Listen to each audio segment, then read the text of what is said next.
Hello and welcome to another video about how to take profits in cryptocurrency investing. I already did one video on it, which was the dollar cost average out strategy, basically selling in chunks and setting basically take profit exits before you actually go in.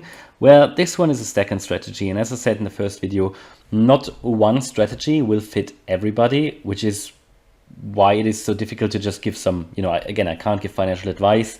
And again, anything I say in this video is not financial advice, but there are just different strategies for different risk profiles of traders or investors. And one very simple strategy I would like to talk to you about in this video, which is basically a 50-day simple moving average strategy. So what you do, I'm on TradingView at the moment. And first of all, when we talk about the 50-day simple moving average, it is very simple because the 50-day moving average basically represents an average price, a floating average price of the last 50 days. And what we can do here in TradingView is to go to the indicators and strategies.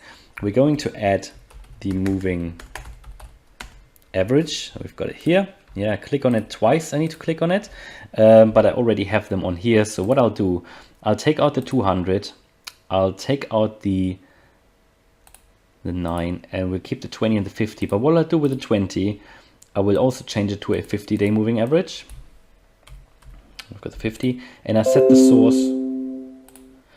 the source too high. And the other one, I will set the source too low. So there you go. What you then get are basically two 50-day moving averages with two different sources. One is the high of the candle, the other one is the low, or the low point of the candle. And what we do here, these two lines will never cross. It is a good strategy that has worked in the past for me, and you do it based on the daily time frame. And what you do is you basically take profits as soon as the price of the cryptocurrency that you're involved with, for example, in this case, Bitcoin, is going below the lower of these two lines. So you've got the lower line here. So basically you can also use it for trade entries. So let's say you would enter here, you would enter the trade, or you would buy the cryptocurrency when it goes above the 50-day moving average, which would have been on the 9th of October 2020. And then throughout the whole increase here of the price, the trend, the uptrend, it did not cross the lower band. It did not cross the lower 50-day moving average. So it's all the way stayed above it, and you would have stayed in the trade all the time. And then here, actually quite close to the peak, well, the peak was at around 64,000. You would take profit at 55,000. That's what you would have done it. If you had missed it, maybe you would have taken profit here at 50,000, but even then it would have been very, very nice profit, down from 11,000 all the way up to 55,000, right? And even then, here you would have gone up again. Would you have entered it? Maybe, yeah. That could have been a fake trade then, because it was just a fake out.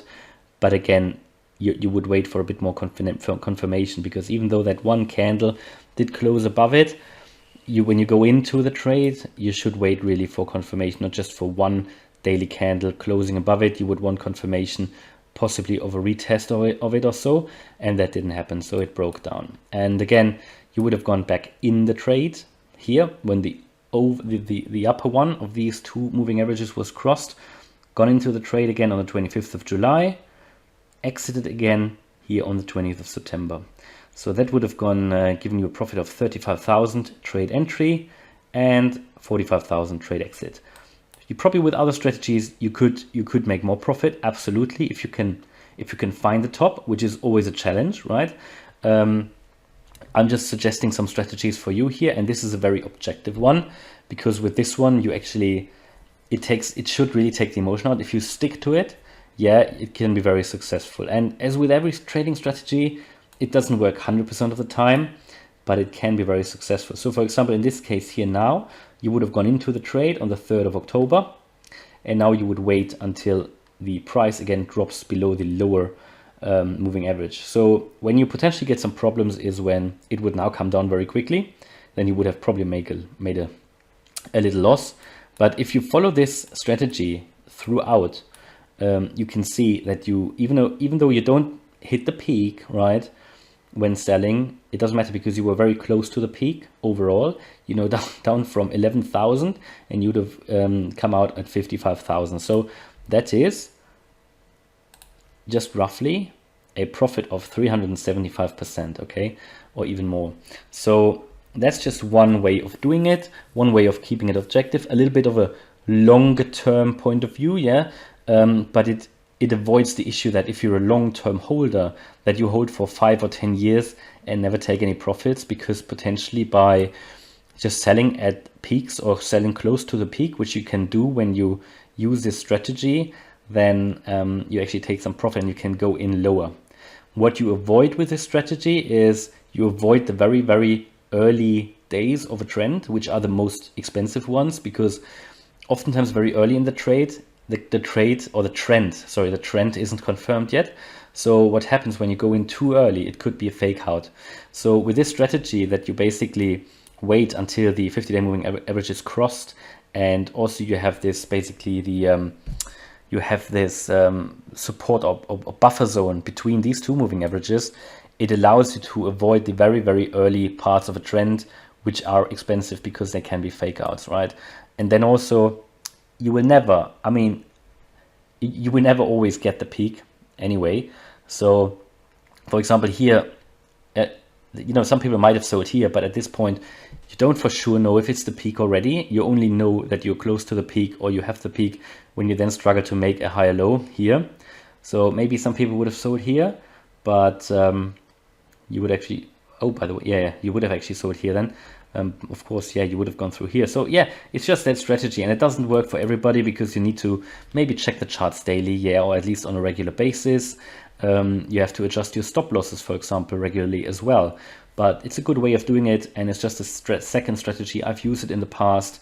It doesn't work very well with highly volatile cryptocurrencies because it always takes a while until the 50-day moving average catches up. But what you could, for example, do for highly volatile ones, and as you probably know, within crypto, Bitcoin is probably the least volatile one, or one of the least volatile ones. For other ones, you could potentially use the 20-day moving average, and you just need to figure out which moving average works for which cryptocurrency. The 50-day works for many on the daily time frame. It works for many. But if it is too volatile and it runs up very quickly, it comes down very quickly as well, then you might want to use a moving average which reacts quicker. So you could maybe use a 20-day moving average, or even a 10-day moving average, or 9-day moving average. But you need to make sure that the price action accepts and basically accepts and respects the moving average, because some moving averages are moving too fast for the price action, and then there's a lot of going around, up and down and crisscrossing, and you want to avoid that. You want to have a moving average that really provides support during an uptrend, for example, right? So I hope that video was useful. It's one more profit-taking strategies in the crypto market. And again, I hope that video was useful. If it was, please smash the like button and also hit the subscribe button. And again, I created a playlist for these videos, and you can check it out in my playlist section and possibly also at the end of the video. Thanks a lot for watching. Bye bye.